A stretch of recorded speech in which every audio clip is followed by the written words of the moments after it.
سبحانك لا علم لنا إلا ما علمتنا إنك أنت العليم الحكيم ولا حول ولا قوة إلا بالله العلي العظيم. اللهم فقهنا في الدين وعلمنا التأويل. اللهم افتح علينا فتوح العارفين يا أرحم الراحمين. اللهم علمنا ما ينفعنا وانفعنا بما علمتنا. اللهم زدنا علما. اللهم ارزقنا فهما يا عليم. وصلى الله على سيدنا ونبينا محمد وعلى آله وأصحابه أجمعين. أما بعد. قال الله سبحانه وتعالى في القرآن العظيم بعد أعوذ بالله من الشيطان الرجيم بسم الله الرحمن الرحيم وما أرسلناك إلا رحمة للعالمين. صدق الله العظيم.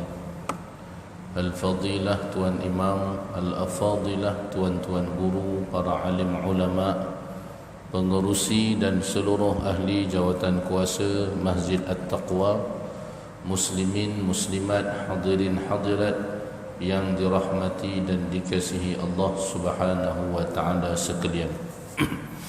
Alhamdulillah, pertama-tamanya syukur yang tidak terhingga kita panjatkan kehadrat Allah Subhanahu wa taala kerana pada malam yang berbahagia ini kita dapat sama-sama berhimpun, kita beriktikaf dalam rumah Allah Subhanahu wa taala dan kita berada di dalam majlis halaqah ilmu.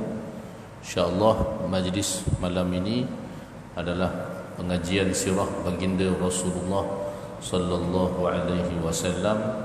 Insya-Allah mudah-mudahan Allah Subhanahu wa taala menganugerahkan keberkatan, limpahan rahmat daripada sisinya, insya-Allah. Amin ya rabbal alamin. Jadi insya-Allah para jemaah sekalian, seperti biasa kita mulakan majlis ini dengan berselawat terlebih dahulu kepada baginda Rasulullah sallallahu alaihi wasallam.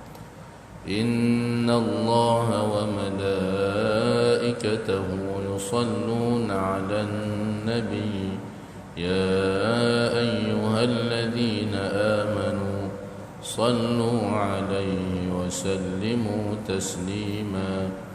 Allahumma salli 'ala sayyidina Muhammad wa 'ala ali sayyidina Muhammad. اللهم صل على سيدنا محمد وعلى آل سيدنا محمد. اللهم صل على سيدنا محمد وعلى آل سيدنا محمد. اللهم صل على سيدنا محمد وعلى آل سيدنا محمد. اللهم صل على سيدنا محمد وعلى آل سيدنا محمد. اللهم صل على سيدنا محمد وعلى آل سيدنا محمد. اللهم صل على سيدنا محمد وعلى آل سيدنا محمد. اللهم صل على سيدنا محمد وعلى آل سيدنا محمد. اللهم صل على سيدنا محمد وعلى آل سيدنا محمد. اللهم صل على سيدنا محمد وعلى آل سيدنا محمد. Alhamdulillah. Mudah-mudahan selawat yang dipanjatkan diterima Allah Subhanahu wa ta'ala, insya-Allah. Amin ya rabbal alamin. Menerusi kitab Rahiqul Makhtum karangan Syekh Safiyur Rahman Al-Mubarakfuri rahimahullahu ta'ala wa nafa'ana Allah bi'ulumihi fid darain amin. Yang ada kitab boleh buka muka surat 317. Muka surat 317 pada tajuk Abu Jahal terbunuh. Tajuk Abu Jahal terbunuh.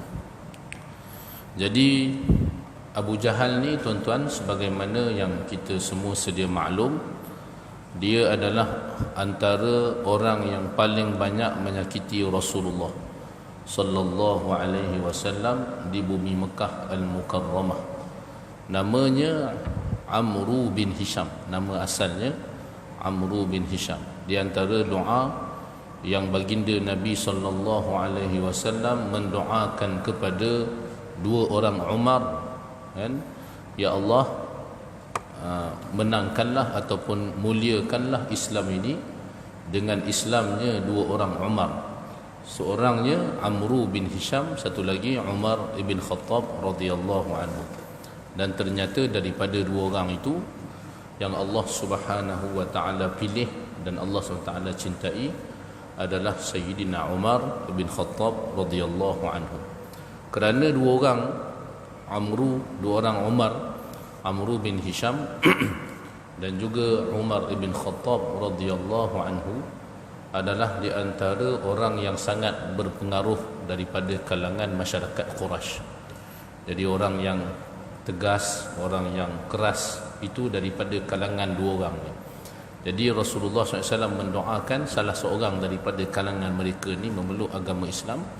Ternyata Allah Subhanahu wa taala telah memilih Sayyidina Umar bin Khattab radhiyallahu anhu. Dan Amru bin Hisham ataupun dikenal sebagai Abu Jahal. Abu Jahal ni maknanya bapa kepada kejahilan. Orang musyrik panggil dia Abul Hakam. Abul Hakam maknanya bapa yang bijaksana. Jadi orang Islam panggil dia Abu Jahal. Jadi Abu Jahal ni tuan-tuan, orang yang sangat banyak menyakiti baginda Rasulullah sallallahu alaihi wasallam dalam kehidupannya. Di antara orang yang pernah nak bunuh Nabi SAW, pernah dia ketuk di kepala Rasulullah sallallahu alaihi wasallam tangannya dengan batu sehingga berdarah kepala baginda Nabi sallallahu alaihi wasallam. Bahkan setelah hijrahnya Nabi sallallahu alaihi wasallam, bahkan sebelum hijrah, jadi memang dia adalah tujuan untuk membunuh Rasulullah sallallahu alaihi wasallam, tetapi ianya digagalkan oleh Allah Subhanahu wa taala sehingga hijrahnya Nabi sallallahu alaihi wasallam ke bumi Madinah Al-Munawwarah. Dan antara penyebab faktor terjadinya peperangan Badar Al-Kubra ni adalah kerana Abu Jahal itu sendiri, kerana keangkuhan dia nak meneruskan perjalanan walaupun dia dah tahu dah bahawasanya rombongan Abu Sufyan itu telah terselamat, tetapi kerana keangkuhan dia, kerana kesombongan dia, seolah-olah dia ini hendak menghapuskan sekaligus Rasulullah sallallahu alaihi wasallam dan juga orang-orang Islam dalam pertemuan ini. Akhirnya perjalanan itu diteruskan dan terjadilah peperangan Badar Al-Kubra. Walaupun mereka ni cukup lengkap senjatanya, bilangannya yang agak ramai, tetapi Allah Subhanahu wa taala telah mengalahkan dia. Walaupun ramai bilangannya, walaupun dia merasakan dirinya hebat di atas muka bumi Allah Subhanahu wa taala, dan akhirnya dia tetap terbunuh. Dan sebenarnya kecelakaan ke atas Abu Jahal ni pernah didoakan Rasulullah sallallahu alaihi wasallam sendiri. Ketika dalam peristiwa Nabi sallallahu alaihi wasallam sujud dalam solatnya di hadapan Kaabah, Uqbah bin Abi Muayyad meletakkan uri unta di belakang Rasulullah sallallahu alaihi wasallam. Jadi Abu Jahal tengok peristiwa tu, dia gelak terbahak-bahak, bahkan siap menari lagi. Punya dia mengecilkan dan mentertawakan Nabi sallallahu alaihi wasallam, sehingga Sayyidatina Fatimah bersihkan belakang Rasulullah sallallahu alaihi wasallam, dan Nabi sallallahu alaihi wasallam bangun daripada sujudnya. Rasulullah sallallahu alaihi wasallam langsung mendoakan kecelakaan kepada pemimpin-pemimpin Quraisy. Allahumma alaika bi Abi Jahlin. Nabi SAW doakan, ya Allah, ke atasmu lah menghukum kepada Abu Jahal.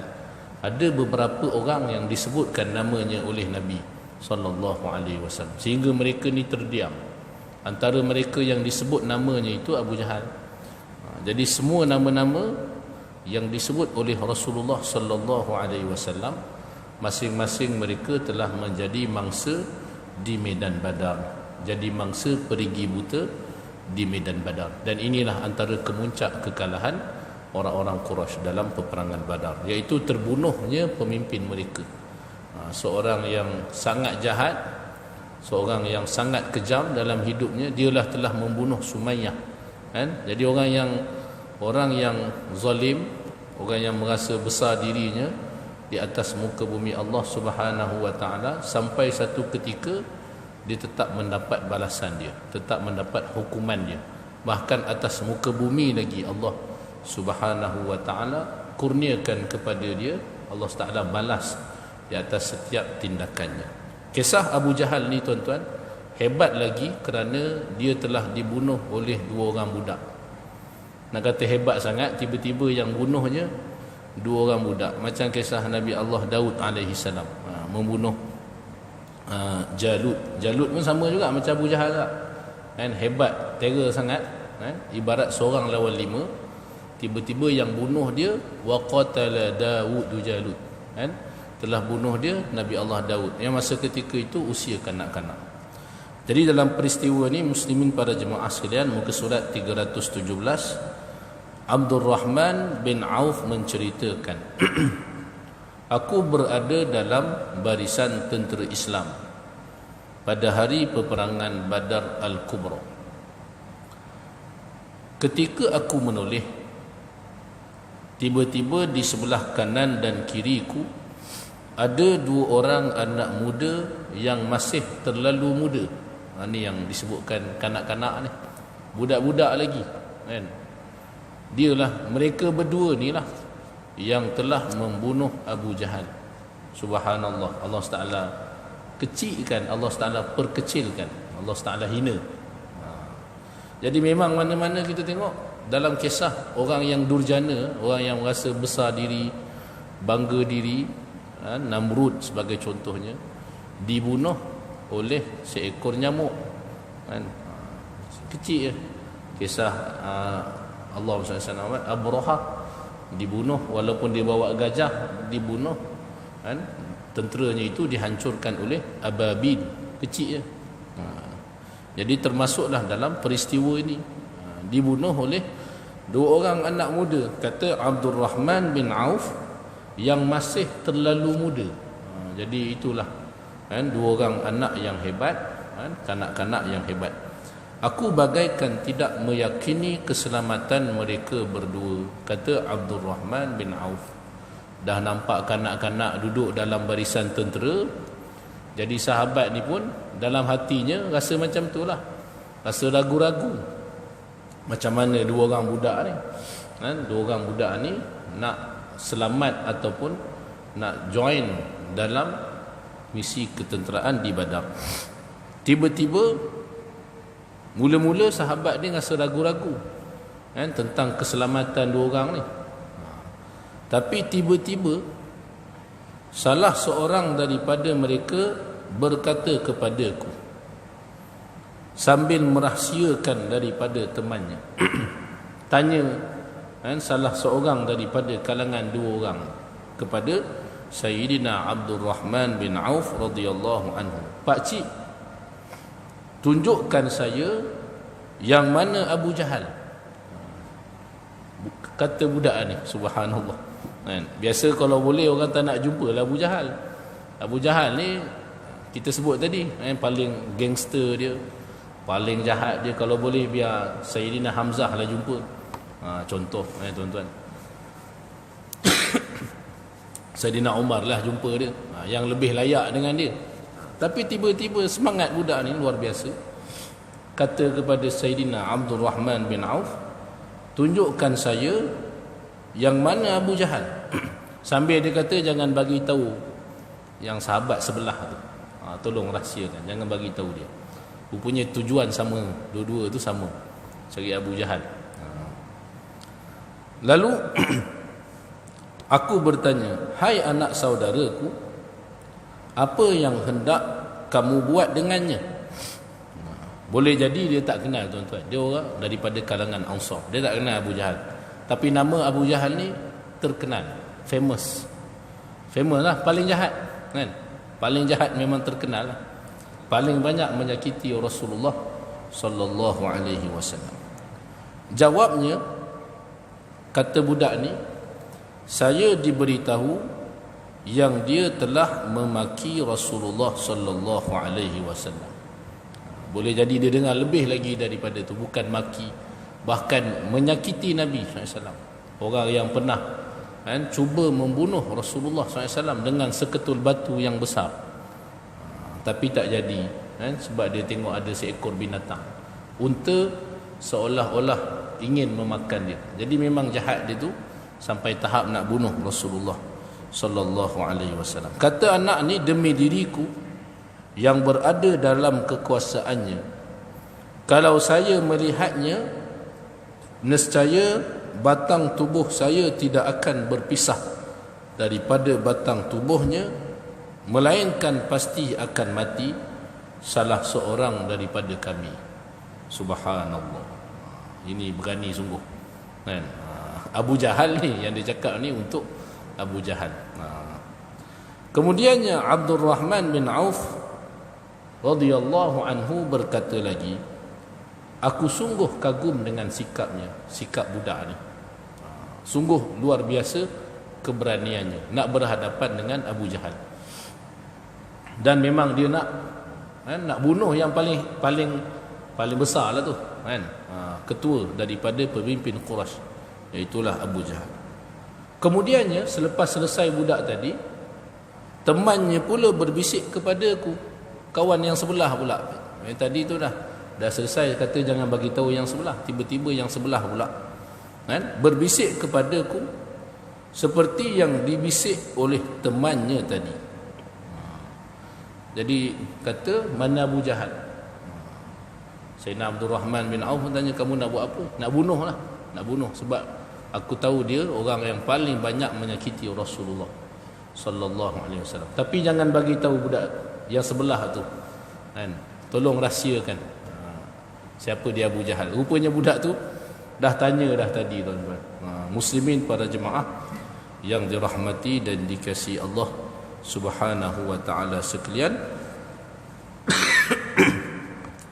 Tidak lama kemudian aku lihat Abu Jahal sedang berlegar di atas kudanya di celah-celah manusia. Akhirnya nampak Abu Jahal. Abu Jahal ni dia berdiri di atas, dia duduk di atas kuda dia.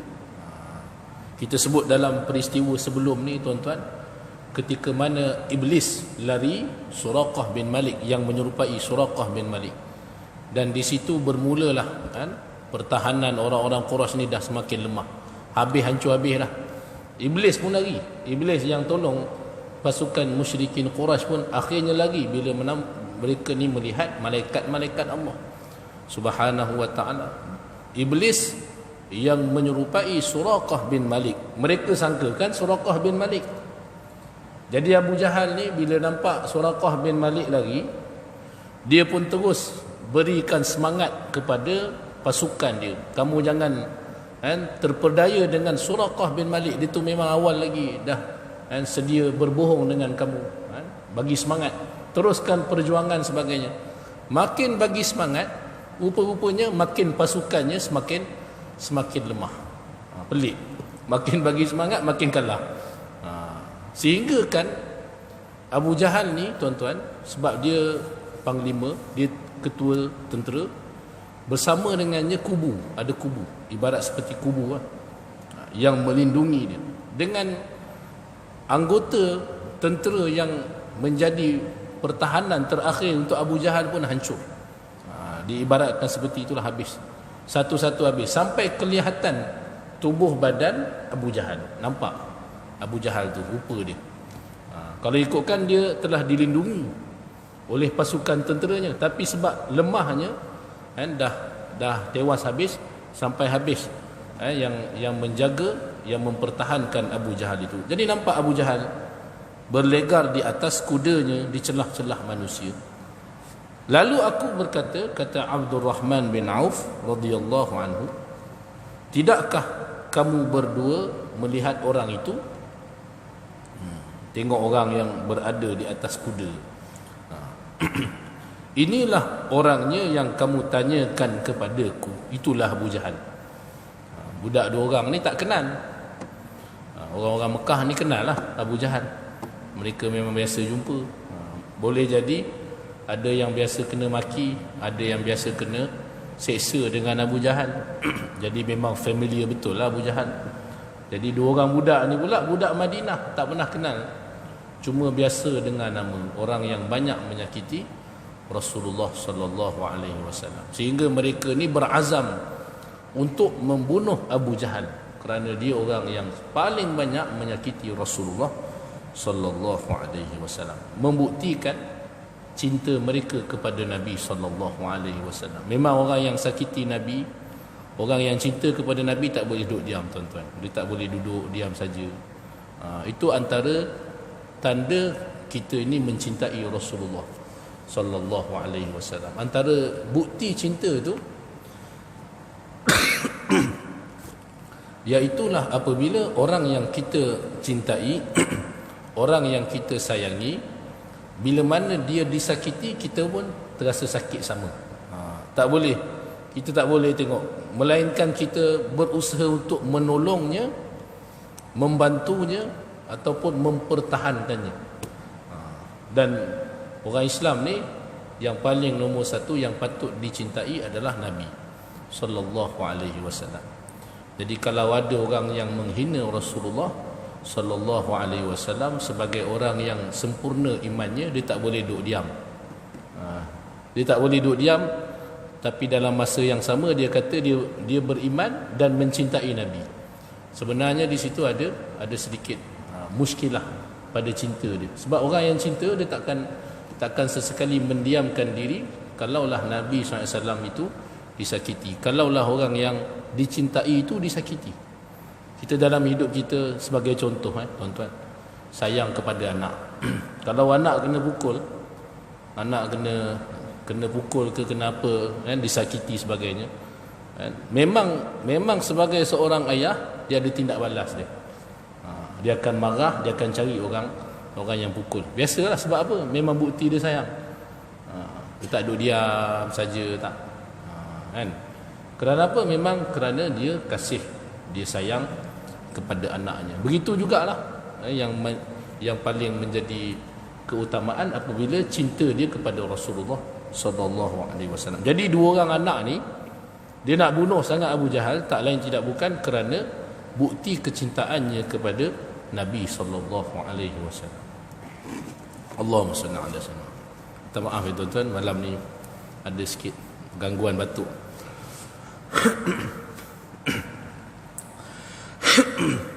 Okey, baik, kita sambung sikit.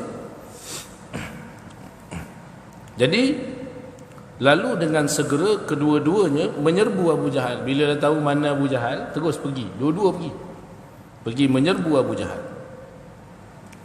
lalu mencantasnya hingga berjaya menyebabkan kematiannya. Subhanallah. Cantas terus daripada bawah. Bagaimana kisahnya akan disebutkan dalam riwayat yang seterusnya. Bukan terus bunuh gitu, tuan-tuan, panjang juga, ada kisah. Sampai ada daripada anak ni pun ada yang tercantas juga. Tapi kisah ni ringkas.